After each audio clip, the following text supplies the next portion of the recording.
Hello hi welcome back to miracle life with Rekha Sri channel. இன்றைக்கி நம்ம இந்த வீடியோவில் கர்ப்ப காலத்தில் நம்ம எந்த மாதிரியான உணவுகள் எடுத்துக்கும் போது குழந்தையோட மூளை வளர்ச்சி நல்லாயிருக்கும். ஸோ குழந்தையோட மூளை வளர்ச்சிக்கு உதவும் உணவுகள் பற்றி தான் இந்த வீடியோவில் பார்க்க போகிறோம். ஸோ எந்த மாதிரியான உணவுகள் எடுத்துக்கலாம் அப்படின்னு பார்த்தீங்கன்னா, புரதச்சத்துக்கள், ஃபோலிக் ஆசிட் இருந்த உணவுகள், ஒமேகா 3 கொழுப்பமிலம், vitamin C, iron food. So இதெல்லாம் நீங்கள் எடுத்துக்கும் போது குழந்தையோட மூளை வளர்ச்சி உங்களோட கருவிலேயே பார்த்திங்க அப்படின்னா நல்லாயிருக்கும். ஸோ புரதச்சத்து எதுலலாம் இருக்குது அப்படின்னு பார்த்தீங்கன்னா, சோயாபீன்ஸில் வந்து புரதச்சத்துக்கள் அதிகமாக இருக்குது, முட்டையில் புரதச்சத்து அதிகமாக இருக்குது, சிக்கனில் இருக்குது. நெக்ஸ்ட் வந்துட்டு வேர்க்கடலை.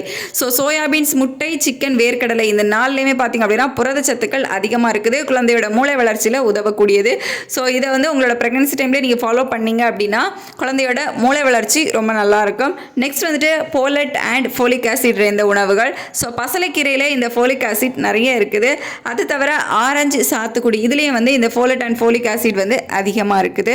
நெக்ஸ்ட் வந்துட்டு ஒமேகா 3 கொழுப்பு அமிலம், வால்நட், அவகோடா. ஸோ இந்த ரெண்டுலேயும் பார்த்திங்க அப்படின்னா ஒமேகா 3 கொழுப்பு அமிலம் நிறையவே இருக்குது. இன்னும் வந்து நிறைய உணவுகள் வந்து இருக்குது. ஸோ சீ ஃபுட்லலாம் வந்து ஒமேகா 3 கொழுப்பு அமிலம் நிறையவே வந்து இருக்குது. ஸோ நீங்கள் சர்ச் பண்ணி பார்த்தீங்க அப்படின்னா நான் இப்போ முக்கியமான சில உணவுகளை தான் நான் உங்கள் கூட ஷேர் பண்ணிக்கிறேன். ஸோ நீங்கள் வந்து கூகுளில் சர்ச் பண்ணிங்க ஒமேகா 3 கொழுப்பு அமிலம் நிறைந்த உணவுகள் அப்படின்னு போட்டிங்கன்னா இன்னும் நிறையவே வந்து உங்களுக்கு வரும்.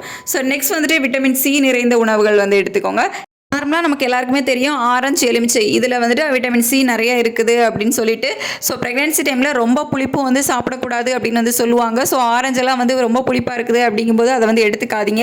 எலுமிச்சையிலேயே வந்து சிட்ரஸ் வந்து நிறையா இருக்கும். ஸோ அதையே வந்து கொஞ்சம் லிமிட்டாக எடுத்துக்கோங்க. அது போக சர்க்கரை வள்ளிக்கிழங்குலேயே வந்து விட்டமின் சி இருக்குது. ஸோ அது வந்து நீங்கள் தாராளமாக எடுத்துக்கலாம். மாதுளையும் வந்து ரொம்ப நல்லது. ஸோ மாதுளை வந்து எடுத்துக்கோங்க. நெக்ஸ்ட் வந்துட்டு இரும்பு சத்து நிறைந்த உணவுகள், அதாவது அயர்ன் ஃபுட். ஸோ இதுவும் வந்து குழந்தையோட மூளை வளர்ச்சிக்கு உதவும் உணவுகள் தான். ஸோ இரும்பு சத்து எதுலலாம் அதிகமாக இருக்குது அப்படின்னு பார்த்தீங்கன்னா, கீரை வகைகளில் இரும்பு சத்து இருக்குது. முக்கியமாக இந்த முருங்கைக்கீரையில் இரும்பு சத்து நிறையவே இருக்குது. மாதுளையிலையும் நமக்கு இரும்பு சத்து இருக்குது. சோயாபீன்ஸ். ஸோ கீரை, மாதுளை, சோயாபீன்ஸ், கீரை வகைகளில் முருங்கைக்கீரை இது எல்லாத்துலேயுமே வந்து இரும்பு சத்துக்கள் நிறையவே இருக்குது. ஸோ நான் ஃபஸ்ட்டே சொன்ன மாதிரி முக்கியமான சில உணவுகளில் தான் நான் இந்த வீடியோவில் வந்து இதில் சொல்லியிருக்கேன்.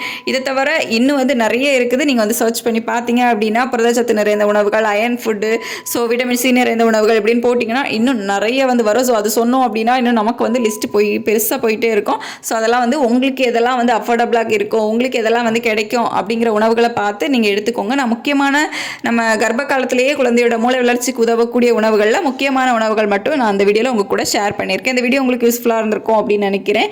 ஏதாவது உங்களுக்கு சஜஷன் இருந்துச்சு அப்படின்னா கமெண்ட்டில் சொல்லுங்கள். மற்றவங்களுக்கும் யூஸ்ஃபுல்லாக இருக்கும். இந்த வீடியோவில் நேரம் பொறுமையாக பார்த்ததுக்கு தேங்க்யூ ஸோ மச்.